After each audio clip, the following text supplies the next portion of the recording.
தெய்வ வழிபாடு பண்ணுறவங்க வந்து உங்களுக்காண்டி தான் இந்த வீடியோ. அதாவது குலதெய்வ வழிபாடு பண்ணுறவங்க வந்து மாசி கலரி அன்னைக்கு மகா சிவராத்திரி அன்னைக்கு வேறு மார்ச் 8ஆம் தேதி மகா சிவராத்திரி வருது. அன்றைக்கி வந்து உங்களோட குலதெய்வத்தை வழிபடுறது மிகவும் நல்லது. ஏன்னா குலதெய்வத்தோட சக்திகள் அனுக்கிரகங்கள் அன்று உங்களோட முன்னோர்கள் புண்ணிய ஆத்மாக்கள் வந்து உங்களோட குலதெய்வ எல்லையில் வந்து தங்குவாங்க. அன்னைக்கு வந்து நீங்கள் வந்து உங்களோட குலதெய்வத்தை வணங்குறது வந்து மிகச்சிறப்பான நாள். அந்த நாள் உங்களுக்கு நல்ல நாளாக அமையும். அன்று குலதெய்வத்தோட ஆசி உங்களுக்கு முழுமையாக கிடைக்கும். இது 100க்கு 100 உண்மை. இது வந்து மாசி கலரி அன்னைக்கு மகா சிவராத்திரி அன்னைக்கு உங்களோட குலதெய்வ எல்லைக்கு போங்க. உங்கள் குலதெய்வத்துக்கு என்னென்ன பிடிச்சதோ அதை வாங்கிட்டு போங்க.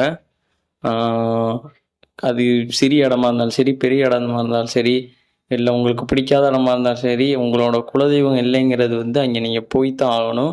அதுவும் வருஷத்துக்கு ஒரு முறை தான் போகிறீங்கன்னா கண்டிப்பாக நீங்கள் போய் தான் ஆகணும். ஏன்னா அந்த மகா சிவராத்திரி அன்னைக்கு நீங்கள் போனீங்கன்னா இவ்வளோ நாள் வணங்காத, இவ்வளோ நாள் நம்ம இந்த குலதெய்வத்தை பூஜிக்காத, அந்த வணங்காத ஒரு இது வந்து இன்னைக்கு அந்த நாள் கிடைக்கும்.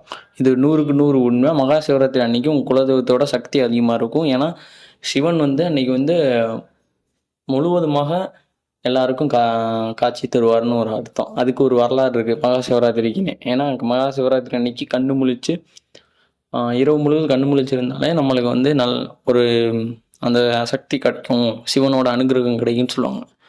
சிவனோட அம்சமான நம்ம குலதெய்வங்களுக்கு வந்து அந்த நாளும் உகந்த நாள். அதனால் மாசி கல்லறி அன்னைக்கு உங்களோட குலதெய்வத்தை வணங்குங்க. உங்களோட குலதெய்வத்தோட அருள் உங்களுக்கு முழுமையாக இருக்கும். இல்லை எங்கள் குலதெய்வம் எல்லையே தெரில அப்படின்னா உங்களோட வீட்டிலேயே குலதெய்வத்தை நினச்சி ஒரு நெய் விளக்கு இல்லைன்னா விளக்கு போடுங்க. விளக்கு போட்டு உங்கள் குலதெய்வத்தை வணங்கினீங்கன்னா கண்டிப்பான முறையில் உங்கள் குலதெய்வத்தோட அனுகிரகம் உங்களுக்கு இருக்கும். இது 100க்கு 100 உண்மை. குலதெய்வமே தெரியலைனாலும் அன்றைக்கி வந்து ஒரு விளக்கை போட்டு என்னோடய குலதெய்வம் உங்கள் முன்னோர்கள் நினச்சி வணங்கிக்கிங்க.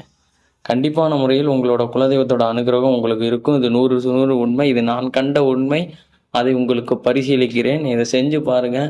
அதுக்கப்புறம் உங்களுக்கு மாற்றம் தெரியும். அதுபோல் குலதெய்வத்தை வணங்குறதுக்கான நாள் எப்போ வணங்கலாம், எந்த மாதம் எப்போ வணங்கலாம்னா மாதம் பௌர்ணமியில் வணங்கலாம். ஆனால் எதுக்கு இந்த அமாவாசை மகா சிவராத்திரி அன்றைக்கினா அன்றைக்கி சிவனுக்கு உகந்த நாள். அதனால் அன்றைக்கி பண்ணலாம். எல்லோரும் பண்ணுங்கள். எல்லோரும் உங்களோட குலதெய்வ இல்லைக்கு போய் குலதெய்வத்தை வணங்குங்க. எங்கள் குலதெய்வத்துக்கும் மாசி கல்லரி, அதேமாதிரி உங்களோட என்னோட குலதெய்வம் பேர் சிவகாளியம்மன், ராமநாதபுரம் மாவட்டம். நாங்கள் அங்கே தான் எங்களோட குலதெய்வம் இருக்குது. அதே போல் உங்களோட குலதெய்வம் என்ன, அதோட பெயர், அதை பற்றி கீழே கமெண்டில் பண்ணுங்கள். மேலும் உங்களுக்கு தெரிந்த உங்களோட குலதெய்வத்தோட வரலாறை நம்ம சேனலில், நம்ம கருப்பன் பெருமை யூடியூப் சேனலில் பதிவாக போடலான்னா உங்களோட குலதெய்வத்தோட கதையை எனக்கு வந்து நேராக வாட்ஸ்அப்பில் அனுப்பலாம். நீங்கள் கீழே கமெண்ட் பண்ணுங்கள். நான் உங்களுக்கு என்னோடய வாட்ஸ்அப் நம்பர் அனுப்புகிறேன். அதில் உங்களோட குலதெய்வத்தோட கதையை எனக்கு அனுப்புங்க. அதை முழுமையாக வீடியோ பண்ணி உங்களோட குலதெய்வத்தோட வீடியோ வந்து நம்ம சேனலில் அப்லோட் பண்ணுவோம். மேலும் இந்த தகவலுக்கு கீழே கமெண்ட் பண்ணுங்கள். நன்றி, வணக்கம்.